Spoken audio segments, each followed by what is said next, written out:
Mr. Kriel, good evening to you, and thank you very much for your time. Let's first try and tackle what is going on right now. The statements from President Trump addressing reporters a short while ago, and he says that there is a genocide in South Africa against Afrikaner people. What would you say to President Trump?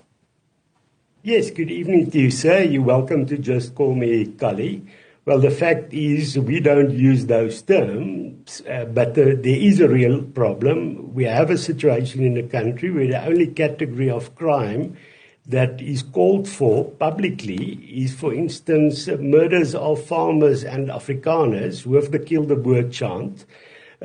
We know that these people that have left the country have a legitimate concern that the South African Constitutional Court did not protect Afrikaners against this. We have the president not condemning these kind of chants. We see on farms that many of these murders are conducted in a way that people are tortured, a drill being used to drill a hole into a female's feet, blow torches, irons, and hot water.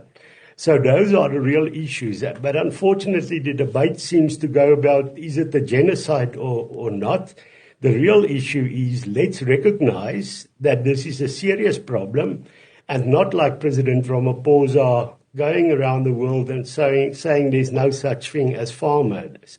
So I think this is an issue that should be a nuanced debate. I think it's important that President Trump meets with President Ramaphosa. But of course, unlike what people are saying, the problem is not misinformation. There should be real change in South Africa, and that is the way to find a solution to the benefit of all of us in the country. I'm going to come back on the question around farm murders as you put them, but I want to focus the attention once again on President Trump, who has used the term a genocide is going on in this country against Afrikaners. He even tells the reporters there that you people, as in journalists, do not want to report about it. Do you believe that President Trump is being misled because what he is saying is misinformation? Well, I think from an American perspective, if they look from the outside and I see people are being killed here through the use of torture, and people, there's chants calling for people to be killed, and it's not condemned by the courts and it's not condemned by the president, that leads to these kind of statements. So the best way we can work against those kind of statements is to make sure that we are serious in tackling these issues locally, just as we should be serious about tackling other categories of crime, such as violence against women and children, such as gang violence, and a number of others. It won't help to try and go into a debate telling the President of the United States you are using the wrong terms. What we should rather say, let's recognize the real problem and solve it. Then those kind of statements would, of course, disappear. Let's come back to your assertion that there are farm murders. The powers that be in South Africa, the government of the day, is clear that crime affects everyone.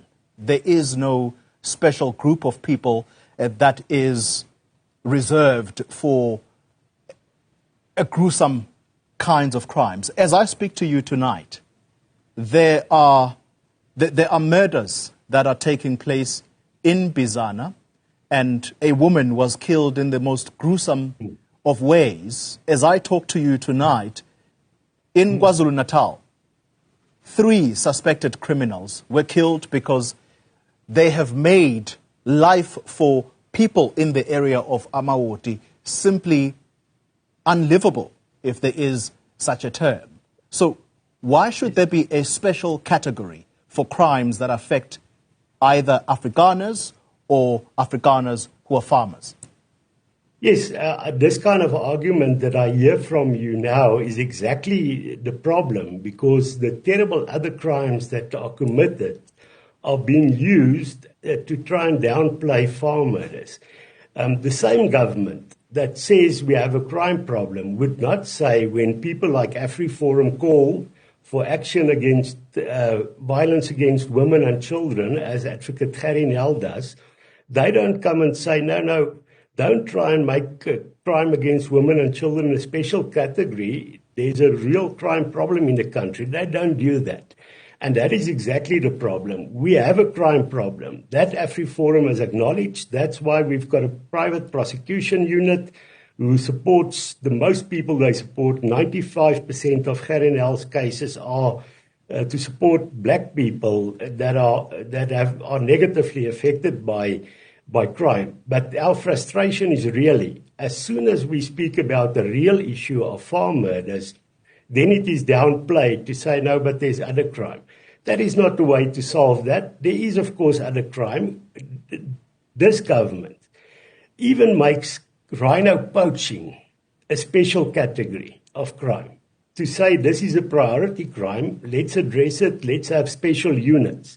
They make gang violence a priority crime, and a number of others. So we're not asking for special treatment from government. We're asking them, here's a specific kind of problem that needs a specific approach. And now we met with downplaying to say, no, there's a big problem of crime everywhere. We're hearing the president saying in New York there's no such thing as farm murders. We don't need, I think that is very disrespectful towards the people that are victims of farm murders to try and downplay it. The lady that was killed that you spoke about today, that should be condemned in the strongest possible terms. That is why Afriforum also has safety structures that looks after everybody's interests in the area where they exist. But that terrible incident can't be used to try and diminish the reality and the tortures that is seen with regard to farm murders. If you and I agree, Mr. Kriel, that crime affects everyone in South Africa and it is just as gruesome even against black people who are in the majority in South Africa, do you believe it was justification enough for 49 Afrikaners to board a plane and go to America? Do you support that move? Well, no. Well, we've said that they have the right to take decisions for themselves, and we respect that, and we wish them all the best. But this is not the same, these kind of crimes. Although it's all terrible, farm murders is the only crime what is called for openly by somebody like Julius Malema. It's the only crime, if you go and look at social media, where farm murders are celebrated. So there are serious problems in that regard. But of course, it's not only farm murders. We've seen under the current ANC-led government, it's called the Government of National Unity, we've seen property rights disrespected and a number of other issues disrespected.